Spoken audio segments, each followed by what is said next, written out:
12. It's a slow one, so you can make out if you'd like.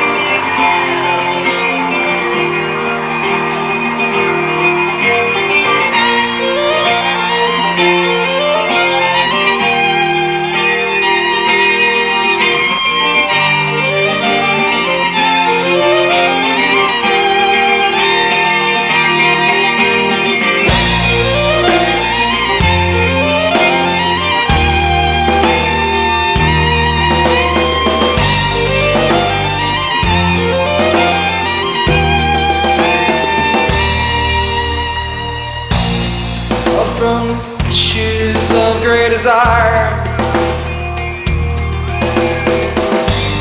out from the dream and into the fire.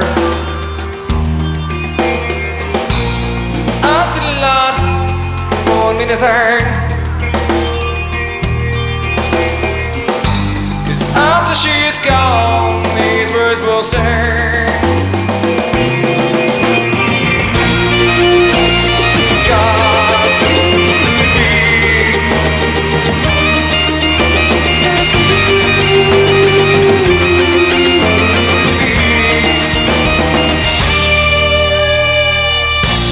6 minutes gone, still I'm alive. I never thought that I could survive with pieces of eight and not bits of string. But all I remember when I hear her sing,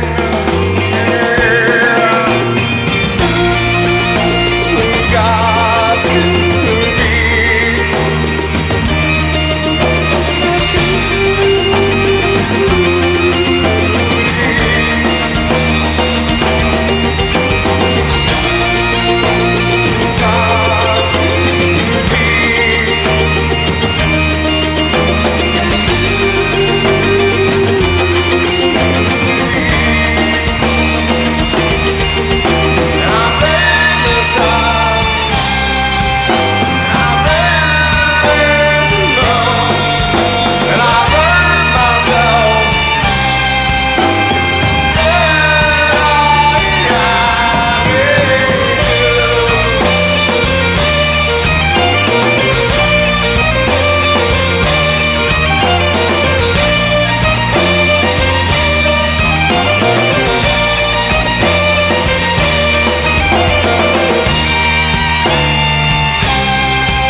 Minutes gone, still I'm alive.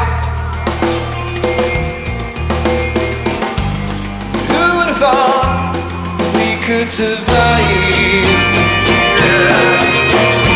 All I feeling, nothing rehearsed, and I was so stupid. I belong first. I won't think anymore. I won't think anymore.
in life since the day that I was born. And I'm off to join the IRA, and I'll be off tomorrow morn. And we'll be off to Dublin in the green, where the helmets glisten in the sun, and where the bayonets flash, the rifles crash to the echo of a Thompson gun. I leave aside my pick and spade, I leave aside my plough, and I leave aside my old grey mare, no more I'll need her now. And I leave aside my Mary, she is the girl I do adore, and I wonder if she thinks of me when she hears the cannon roll. And we'll be off to Dublin in the green, where the helmets glisten in the sun, where the bayonets flash, the rifles crash to the echo of a Thompson gun. And we'll be off to Dublin in the green, where the helmets glisten in the sun, where the bayonets flash, the rifles crash to the echo of a Thompson gun. Yeah!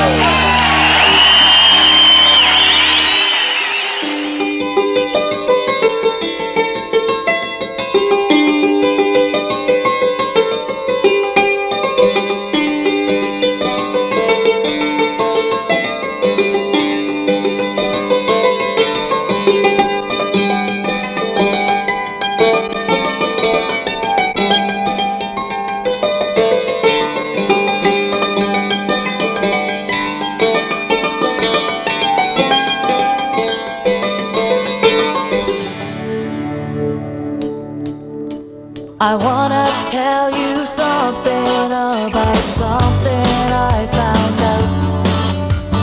Had it all under control, there was nothing to figure out. The road was there, I took a left, I meant to take a right.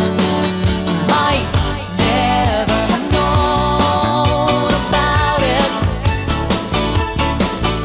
Might never have known all that I've been missing in my life. 'Cause when you go down that road, there's no turning back. And when you go down that road, it's plain to see that from out of this bleeding world, there's nowhere else I'd rather go than down that road. Had all the things I thought I wanted, then I wanted more. And in my mind this all was fine, no need to check the score. And then one day I lost it all, that's when I realized might never have known about it. Might never have known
Now you can watch Irish Journal Television online. Simply browse to our website, irishtv.us, and watch shows like this one anytime you choose. We have now made Irish entertainment available to you 24/7. Don't miss in-depth articles and other new features we're sure you'll enjoy. Watch us anytime. Remember, it's irishtv.us.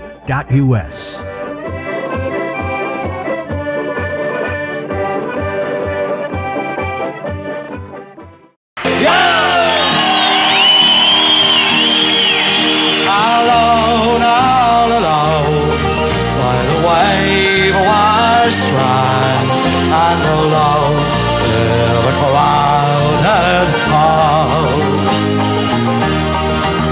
The hall it is gay, and the waves they are grand, but my heart is not here at all. It flies far away, by night and by day, to the times and the joys that are gone. But I never will forget the sweet maiden I met in the valley near Sleeve-na-Mon. In the festive hall, by the starward shore, oh, ever my restless spirit cries. My love, oh, my love, will I ne'er see you more? And my land, will you never uprise? By night and by day, I never pray, while only my life goes on. To see our flag unfurled, and my true love to enfold, in the valley near Sleeve-na-Mon. In the valley near Sleeve-na-Mon.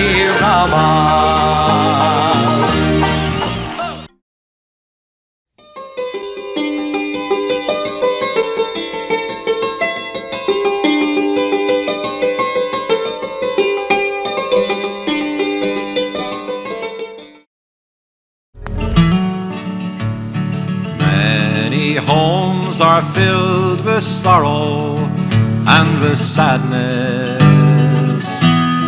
Many hearts are filled with anguish and with pain. Dear old Ireland, how she hangs her head in mourning for the men who died at Upton for Sinn Féin. Let the moon shine out tonight along the valley, where those men who fought for freedom now are lain. May they rest in peace, those men who died for Ireland, in the lonely woods of Upton far away. When the early morning cry rang out fixed bayonets, then those gallant lads, they fixed them for the fray. Man to man they fought and died to free old Ireland, in the lonely woods of Upton far away. Some lie asleep beneath the waters of Cork Harbour,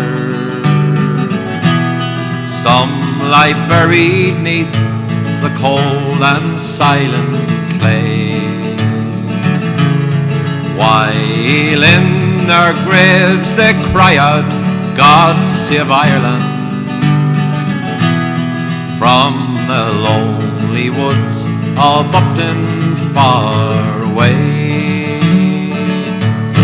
Let the moon shine out tonight along the valley, where those men who fought for freedom now are lain. May they rest in peace, those men who died for Ireland in the lonely woods of Upton for Sinn Féin.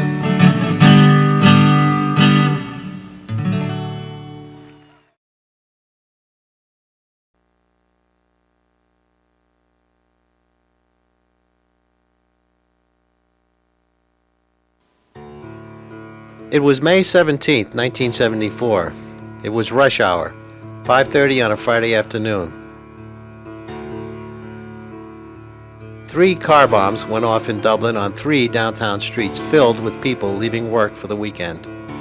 26 men, women, and children were killed outright, and 253 injured in Dublin alone. 90 minutes later, another car bomb went off in Monaghan, just south of the border with British-controlled Northern Ireland. That brought the total killed to 33, with 357 injured. It was, and is, the worst terrorist bombing of the Anglo-Irish War. Nobody has ever been arrested for the murders.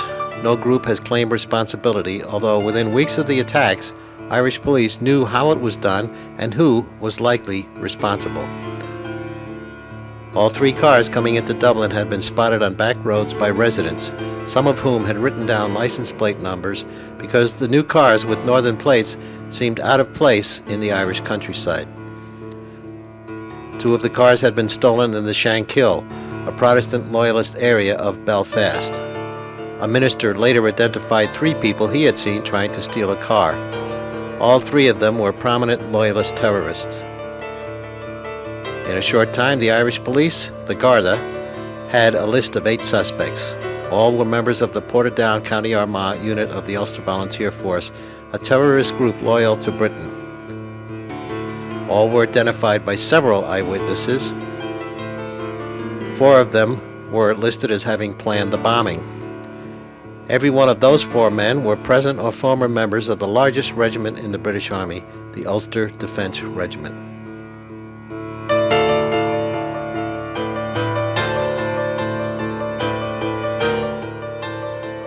So, Irish police went north with their evidence and talked with the RUC, the Royal Ulster Constabulary, or Northern Ireland Police, a police force that is close to 100% Protestant and Loyalist.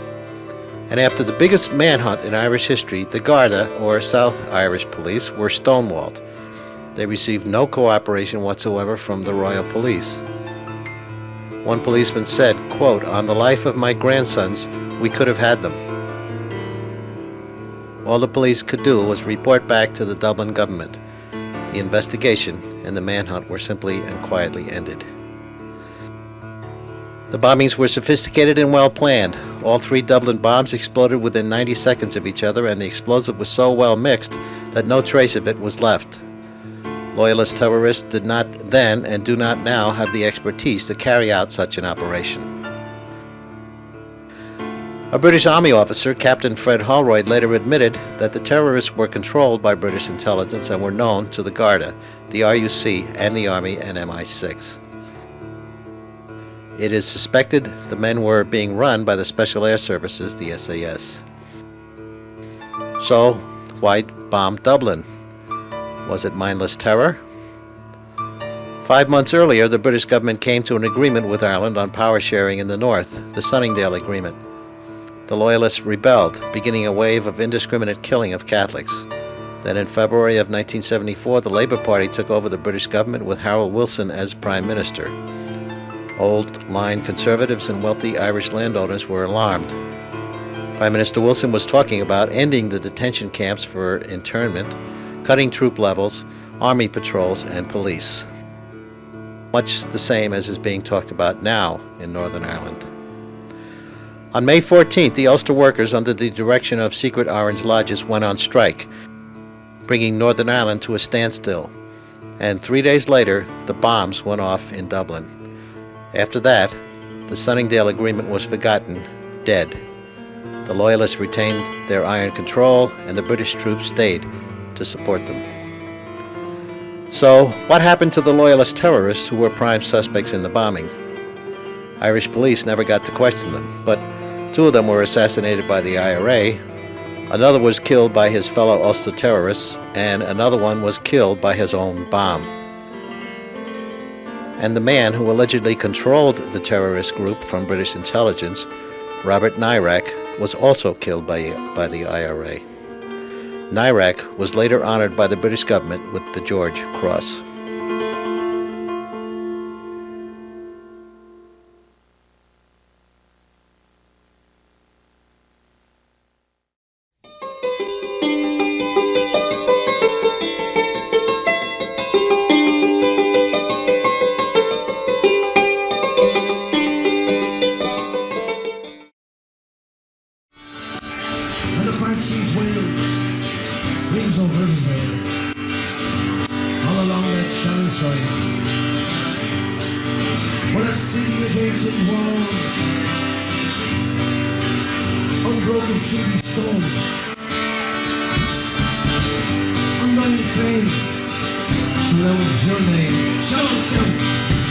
From New York.